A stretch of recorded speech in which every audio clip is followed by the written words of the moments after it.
Wudu hukumnya haram. Ketika seseorang sedang sakit, dokter bilang kamu jangan kena air.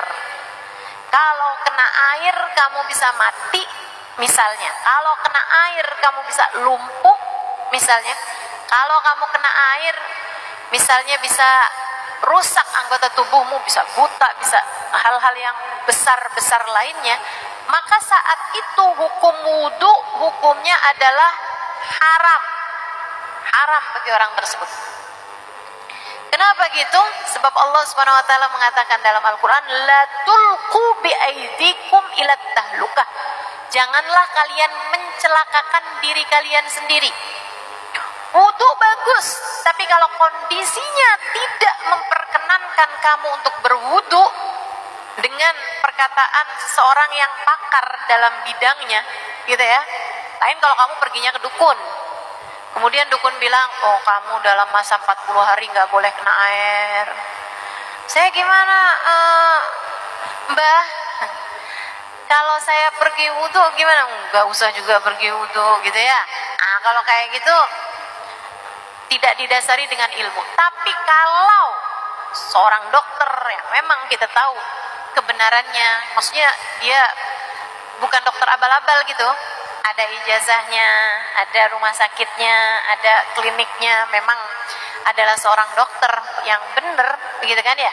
Kemudian dia bilang, jangan kena air. Kalau kena air, maka kamu akan begini.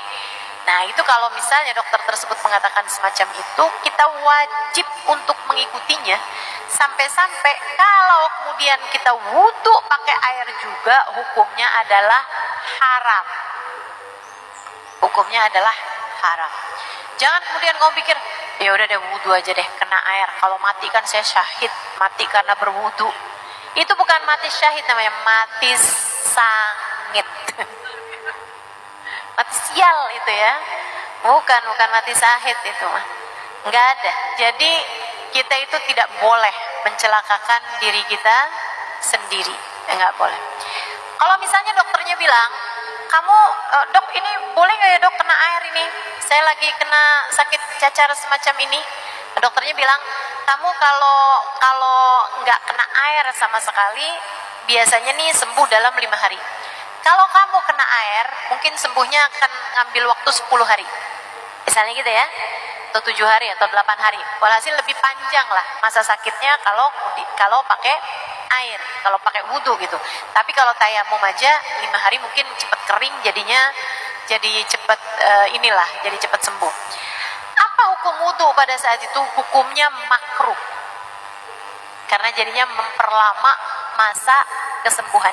Enggak sampai haram, sebab sesuatunya masih bisa ditanggung. Tambahan sakit 2 hari, 3 hari, orang masih bisa tanggung.